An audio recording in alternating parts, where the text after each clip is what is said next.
नमस्ते, good morning. India news देख रहे हैं आप, आपके साथ मैं अभिषेक पांडे और इस बुलेटिन में हम बात करेंगे ईरान के गेम ओवर को लेकर और आखिर क्यों यह कहा जा रहा है कि ईरान का गेम ओवर हो चुका है। बड़ी खबर निकलकर सामने आ रही है, उसका रुख करेंगे।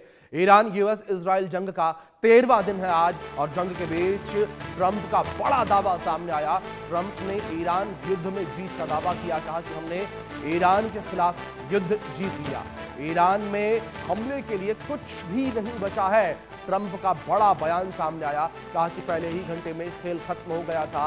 ईरान के 58 नौसैनिक जहाज नष्ट करने की बात भी ट्रंप ने कही। साथ ही साथ ट्रंप ने एक और बड़ा बयान दिया और कहा कि ईरान के सभी बड़े नेता मारे गए हैं। ईरान में हम और बुरा कर सकते हैं। होर्मुज में अब ईरान के माइंस वाले शिप नहीं बचे हैं, तेल कंपनियां होर्मुज का इस्तेमाल करें, ये ट्रंप ने कहा है। ये बड़ी खबर निकलकर सामने आ रही है। ट्रंप ने केंटकी के हेब्रॉन में एक रैली को संबोधित करते हुए कहा कि अमेरिकी सेना ने पहले ही जीत हासिल कर ली है, लेकिन वॉशिंगटन समय से पहले पीछे नहीं हटेगा। उन्होंने समर्थकों से कहा कि आप जल्द ही ये कहना पसंद नहीं करते हैं कि आप जीत गए, लेकिन हम जीत गए, पहले ही घंटे में सब खत्म हो गया था।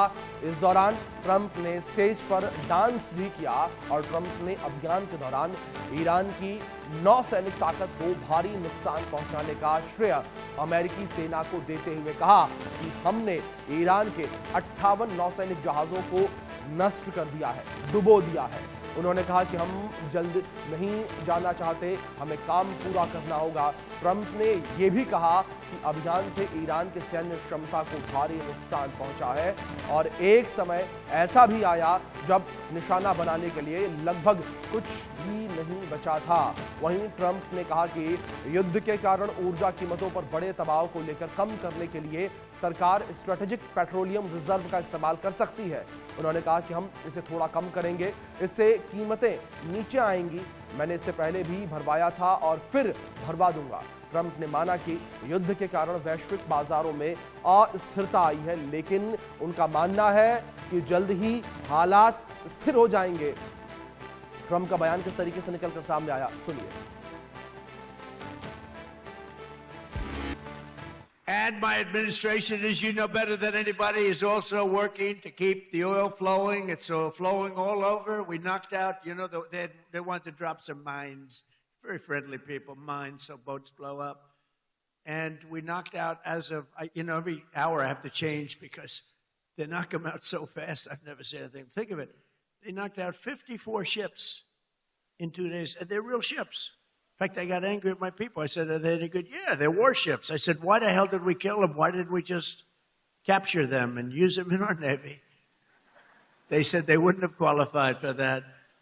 But I got a little upset with my people. I said, why do we have to knock them? And actually, one of my generals said, sir, it's a lot more fun doing it this way.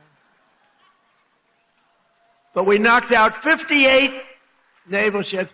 We knocked out their Navy, okay? Let's put it that way. But they also knocked out the mine layers. They call them mine layers. They put mines in the water. Lovely job. Isn't that nice? Blow up ships. And we knocked out 31 of them.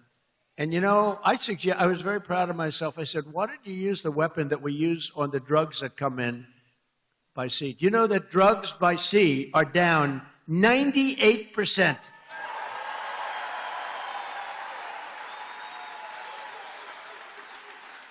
And I said, that's a hell of a weapon. And they said, well, give it a shot. It worked very well. We've knocked out, I think, 28 or 29, all of them, almost all of them. They'll all be gone. By the time I'm finished speaking, they'll be gone.